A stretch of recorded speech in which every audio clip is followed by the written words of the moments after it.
አንድን ወንድ ሳይናገር ፈታኝና ማራኪ የሚያደርገው ምስጢር።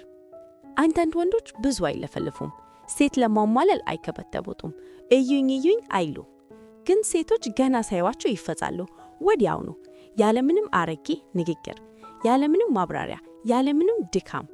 ዛሬ ገና አፍህን ሳትከፍት እንደ ሴቶችን ስትሮክ እንደምታረግ እንደምትማር ትማራለህ። ምዕራፍ 1 ከሁኔታ ይልቅ መገኘት ይበልጣል። የሚመች ወንድ ትኩረት ለመለመን አይሮጥም። እሱ ባለበት ቦታ ግርማ ሞገሱ ይገዛል። ይህ መገኘት የሚመጣው በራስህ ኮንፊደንስ መሞላት፣ እንደ ሰካራም ሳይሆን እንደ አንበሳ በዝግታና በማስተዋል መንቀሳቀስ፣ እንደ ኳስ ለተወረወረልህ ሁሉ መልስ ላለመስጠት። አንድ ወንድ እንዲህ ሲሆን ሴቷ በልቧ ይሄ ልጅ እኮ በራሱ ይተማመናል ትላለች። በራሱ የሚተማመን ወንድ ደግሞ ለሴቶች እንደ ማግኔት ነው። ምዕራፍ 2 ፍላጎት የሌለበት የአይን ግንኙነት። አይንህን የምትሰርክ ከሆነ ፍቀጂልኝ እያልክ ነው። ቀጥ ብለህ የምታይ ከሆነ ግን አውቅሻየሁ እያልክ ነው። የሚማርኩ ወንዶች አይን ላይ ትንሽ ረዘም ላለ ጊዜ ይቆያሉ። ብሊንክ የሚያደርጉት በዝግታ ነው። መጀመሪያ አይናቸውን ሲነቅሉ በፍርሃት ሳይሆን ሰልችቷቸው ይመስላል። ይህ ለሴቷ የሚነግራት ቁጥጥሩ በእጁ እንደሆነ፣ እንደማይበረገግ፣ እንደማይቸኩል ነው። ዝም ብለህ አይኔንዋን ስታዩት ኬሚስትሪው ይፈተራል። ምዕራፍ 3 ቦዲ ላንጉዌጅ የአካል ቋንቋ። ቃላት ሳይበዙ ሰውነት ይናገራል። አንድ ማራኪ ወንድ ትከሻውን ዘና አድርጎ ቀጥ ይላል። ቦታ አይጠብብህም። በነፃነት ይንፈራገጣል። ሽንጥ ያለው እንቅስቃሴ ያደርጋል። አይቆነጠንም። እንደ ተባረረ ውሻ አይረበረብንም። አካሉ እንዲህ ይላል፣ እዚህ ቦታ ነኝ ነው። ይህ ደግሞ ትልቅ ቫይብ አለው። ምዕራፍ 4 ስሜትን በካቴና ማሰር። ቶሎ መናደዱ ወይም መቅለስለስ ማራኪነትን ያጠፋል። አንድ ክላሲክ ወንድ ለትንሽ ትልቅ ነገር አይጮህም። ተበሳጭቶ ራሱን ለማጽደቅ አይለፈለፍም። ሰማይ ቢደፋ እንኳን ኩል ነው። ሴቶች የሚረጋጋ ወንድን ይወዳሉ። ለምን? ዓለም በግርጋሪ ሲሞላ እሱ ጋር መተጊያ ስላለ። ትድፊያ ይቅር፣ ትዕግስት ይኖረህ። ትድፊያ ቸኩ ያለው ረቦኛልን ያስበስላል። ትዕግስት ግን ሁሉ በእጄ ነው ያስበስላል። እሱ ተራውን ይጠብቃል፣ አይጋፋም። ሰው ሲያወራ መሃል አይገባም። ላይክ ለማግኘት አይቀበጠበም። አንድ ወንድ ሲጣገስ ሴቶች እንዲህ ይላሉ፣ ይሄ ልጅ ምን ቢኖረው ነው እንዲህ እንዳይቸኩለው? ምስጢራዊ መሆን መሳቢያ መንገድ ነው። ምዕራፍ 6 ዝምታን እንደ ጌጥ መጠቀም። አንዳንድ ወንዶች ዝምታ ያስፈራቸዋል። ማራኪ ወንዶች ግን ይወዱታል። እነሱ መልስ ከመስጠታቸው በፊት ፓውዝ ያደርጋሉ። ወሬ ሲቆም አይጨናነቁም። ክፍተቱን ለመምኗት የማይረባ ወሬ አይጠላልዱም። ያ ዝምታ በራሱ ትልቅ ፍሬን ነው። ባላንስ ያዘ። ግድ የሌለህ ወይስ ነፃ? መለየት ያለብህ ግድ የሌለህ ከሆነ ድንጋይ መሆን ነው። ነፃነት ደግሞ ራስን መቻል ነው። ያስባል ግን አይለጥርፍም። ካስፈለገ ባይ ባይ ብሎ መሄድ አይፈራም። ይህ ሚዛን ለሴቶች አንቴና ነው። የመጨረሻው እውነት፣ ሴት ልጅ የምትሳበው በወሬህ ሳይሆን በኢነርጂህ ነው። አካሄድህ፣ እርጋታ፣ ስሜትህ፣ እነዚህን ካስተካከል ዝምታ ከሺህ ቃላት በላይ ይጮሃል። ይህ ዶዝ ካልተዋለህ ቪዲዮን ላይክ አድርግ። ለተጨማሪ የወንድነት ትምህርት ሰብስክራይብ በል። ሳይለንት ፓወር ብለህ ኮሜንት አድርግ። ምክንያቱም በዛ ሰፈር አደገኛው ወንድ ዝም ብሎ የሚገባው እንጂ እኔ መጣው ብሎ የሚጮኸው አይደለም። እስኪ እንቀጥል። አሁን ደግሞ በ30 ቀናት ውስጥ የዝምታ ማራኪነትን እንዴት መገንባት ይቻላል የሚለውን እኔ የዝምታ ማራኪነት ተሰጥኦ የለም ስልጠና እንጂ። ለሚቀጥሉት 30 ቀናት ትኩረትን አታሳድብ።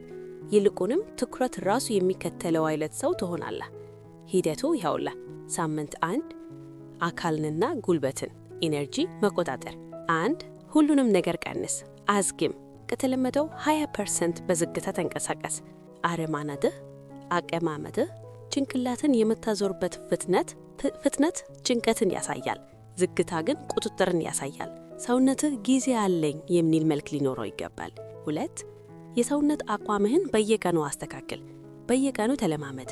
ደረትን ከፈት ማድረግ፣ ትከሽን ዘና ማድረግ፣ አገጭን ቀጥ ማድረግ። ጠዋትና ማታ ለ2 ደቂቃ ግድግዳ ላይ ተደግፈህ ቁም። አቋም የዝምታ የበላይነት ነው። 3 የጭንቀት ልምዶችን አስወግድ። የሚከተሉትን አቁም። መቆነጥነጥ፣ ስልክ በየደቂቃው ማየት፣ ፊትን መንካካት። እርጋታ ብርቅ ነው። ብርቅ መሆን ደግሞ ማራኪነትን ይፈጥራል። ሳምንት 2 የአይን ግንኙነትንና ዝምታን መቆጣጠር። 4 የአይን ግንኙነትን ለብቻ ተለማመድ። የቀን ልምምድ ከ2 እስከ 3 ደቂቃ። መስታወት ውስጥ ራስህን እይ። ያለምንም ስሜት አይን ለአይን ተጋጠም። በዝግታ ተንፈስ። ይህ በውስጥ ያለውን ፍርሃት ያስወግዳል። 5 የ3 ሰከንድ ህግን ተጠቀም። በንግግሩ ወቅት መልስ ከመስጠትህ በፊት ለ3 ሰከንድ ዝም በል። ይህ ክብደትን፣ አሳቢነትንና ባለስልጣንነትን ይሰጥሃል። ስትረጋጋ ሰዎች አንተን ለመስማት ጆሮአቸውን ይሰጡሃል። 6 ማብራሪያ ማብዛትን አቁም። የፈለግከውን ተናገር። አንድ ጊዜ ብቻ። ተመልሳ አታጣጥም፣ አታብራራ። ዝምታ ከተከተለ ተቀበለው። 7 በጫና ውስጥ ስሜትን መቆጣጠር። አንድ ነገር ሲቆጣ በአንፍናህ ተንፈስ። እስከ 5 ቁጥር በመረጋጋት ተናገር።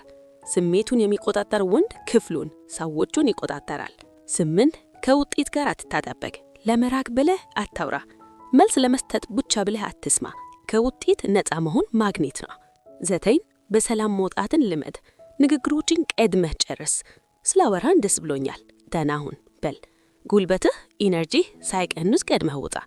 እጥረት ስካርሲቲ ዋጋን ይጨምራል። 10 ለግርማው ሞገስ ልበስ፣ ለሰው ለማሳየት አይደለም። ምረጥ። ንጹህ ልብስ፣ ለክ የሆነ ስፌት፣ ቀለል ያሉ ቀለሞች። ስታይልህ የአንተን ግርማ ሞገስ ሊደግፈው እንጂ ሊቀናቀነው አይገባም። 11 በቡድን ውስጥ ቦታህን ጠብቅ። ለትኩረት አትታገል። ትንሽ ተናገር፣ ብዙ ታዘብ። አስፈላጊ ሲሆን ብቻ ጥላን ገባ። መሪነት በድምፅ ብዛት ሳይሆን በጊዜ አጠቃቀም ነው።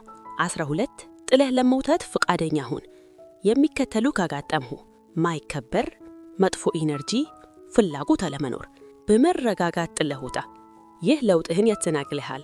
ከ30 ቀናት በኋላ የሚመጣ ውጤት ታስተውላለህ። ሰዎች በደንብ ያዳምጡሃል። ሴቶች ስለ አንተ ለማወቅ ጉጉት ያሳድራሉ።